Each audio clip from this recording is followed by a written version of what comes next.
So I was going to be done for the night making videos, and then I realized that there's an important part of forgiveness that I really did not touch on, and I really wanted to. So I wanted to make a quick video on accountability, responsibility, and how that ties into forgiveness. Light's terrible in here tonight. So, I talk a lot about the situations and decisions and judgments and environments that we get ourselves into in the past that we're not necessarily proud of. And when I talk about forgiving ourselves, rarely do we need to accept 100% responsibility and accountability for where we ended up or decisions we've made or um,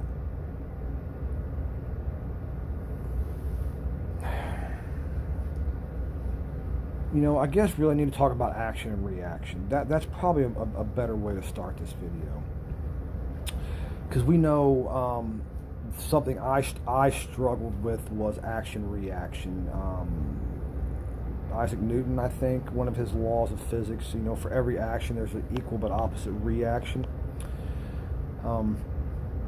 And that is so true, not only in the world of the physical world, but in the emotional and the mental and the psychological world.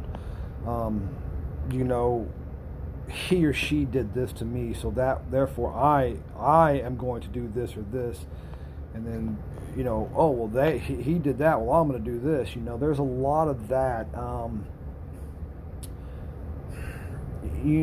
lot of times bad decisions are made out of hate and spite. We don't think through our reactions. We don't think through our decisions. Therefore, a lot of the times, even though I'm not saying we don't take responsibility and accountability for it. That's not, don't get it mixed up. Don't get it turned around. We absolutely should take accountability and responsibility for our decisions.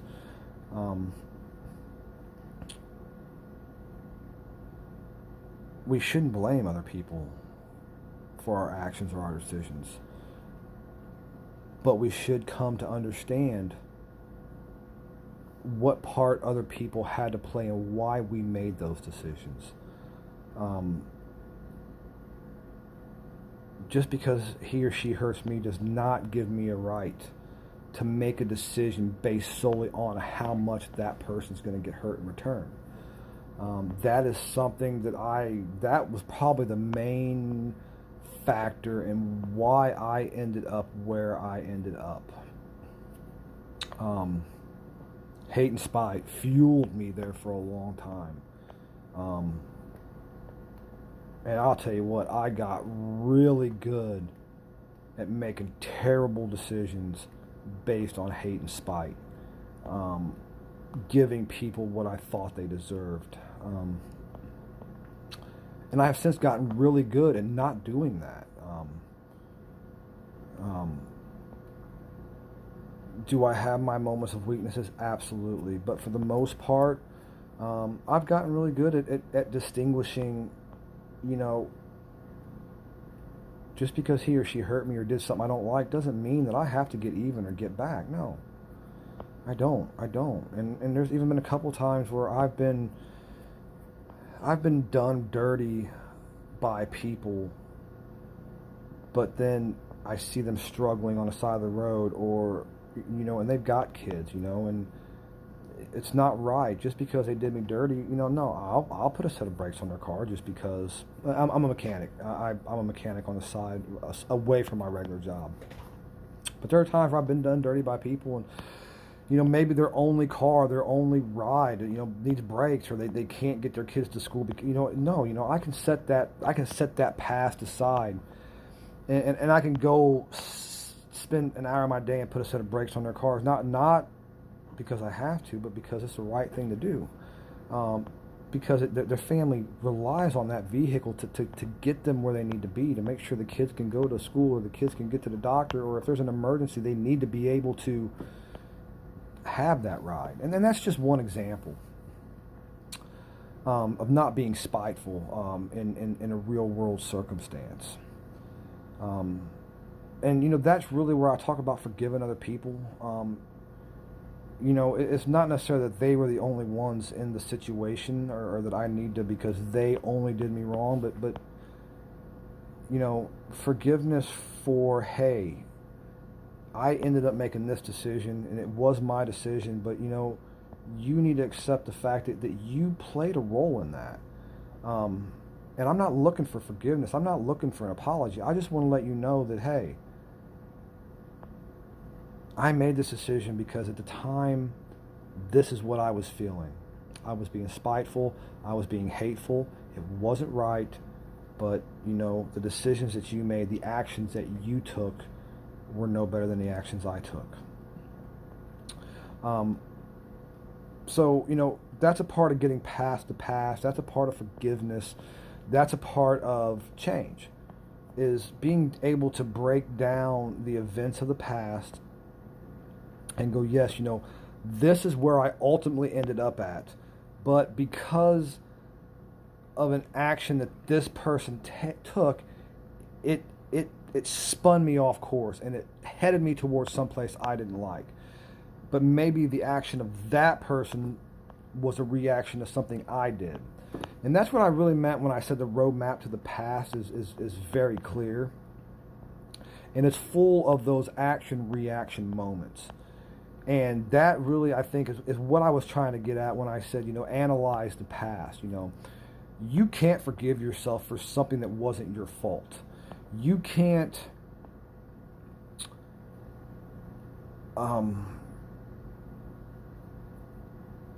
get past something that had nothing to do with you. So you can't go into your past and forgive yourself for every little thing that happened, because not every little thing that happened was your fault. Did it ultimately come down to your choice? Yes. You are the one that consciously made a decision.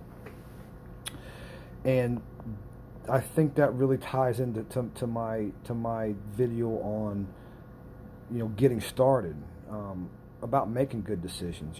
These are the things that I'm talking about, where a reaction or an action from somebody else caused an action or reaction from you, which played into your decision.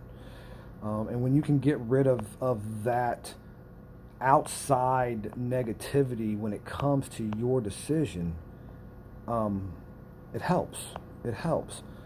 And, that's what I mean when I say some people, they just have to go because they create that negativity. They push your buttons. They push your buttons, and that pushes you back to the person that you don't want to be.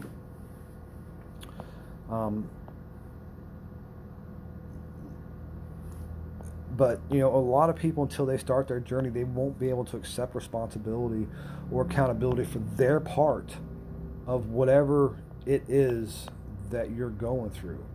And they surely won't be able to accept it on their end until they're ready to change, until they get to the same point as you or I was or am. And like I said, that's not a bad thing. That's not a negative thing. It just happens differently for everybody. But your ability to see that for exactly what it is, and to be okay with it, and to forgive them for that, and to apologize to them for whatever portion of the problem is yours. And that's the same thing, when you're analyzing your past. If you come across a situation where maybe an action or reaction really pushed somebody into a bad place in life, or caused them to create a bad decision, or to have bad judgment, it's important to go back to them and say, hey, I'm sorry about, I know, maybe I was jealous of you at work, and maybe I maybe messed a couple things up on purpose to get you in trouble, and I'm not saying that's what I did. I'm just saying that's a scenario, or maybe gave you some bad investment advice, or I don't know. I don't know what your particular situation is, but once you start to analyze the past, once you start looking at bad decisions and bad situations step by step. Who was involved? Who did what? Who made what decision? Who took what action? Who had the reaction? And it gets tangly. It gets tangly. Tangly. It gets confusing. But don't overthink it. Don't overanalyze it. You know. I got a problem with overanalyzing. I'm terrible about overanalyzing. I overanalyze everything. But you know, 4 hours of quiet time every day. That's what you do. You overanalyze. That's not a bad thing. I mean, but I know that when I finally come to a conclusion, it's the right conclusion. More times than not, you know, once I come to a conclusion, I'm done with it. I am done with it. You know, very few times have I had to go back once I've figured something out and revisit that particular scenario, that particular situation, that particular decision. So anyway, responsibility and accountability when it comes to forgiveness, when it comes to change in general, that's what I really wanted to touch on in this video, because after thinking about my forgiveness video, I felt like I really left out the accountability and responsibility portion of it. And you know, accountability and responsibility, it just ties into so much. Life in general, future, past, present, who we was, are, want to be, journeys. So, you know, never be afraid to take responsibility. Never be afraid to be accountable for your portion of things. I mean, that's one thing that is unacceptable, is for you not to be responsible and not be held accountable, whether it be by somebody else, or preferably for you to hold yourself responsible, to hold yourself accountable. And that's real growth. That's real change. When you look at situations objectively, you can hold yourself accountable and hold yourself responsible. That's really cool. I mean, you're gonna really start to understand more about you. So I think I'm done. I think I'm done for tonight. I got a lot of stuff to get done before my shift's over. So hey, it was great talking to you guys tonight. A lot of good quality stuff came out tonight. I hope to hear from you guys in the comments. I want to get feedback. Super excited. I you know, hit the like button, hit the subscribe button, leave me a comment. Let me know what y'all think. I'll talk to you guys later. Bye.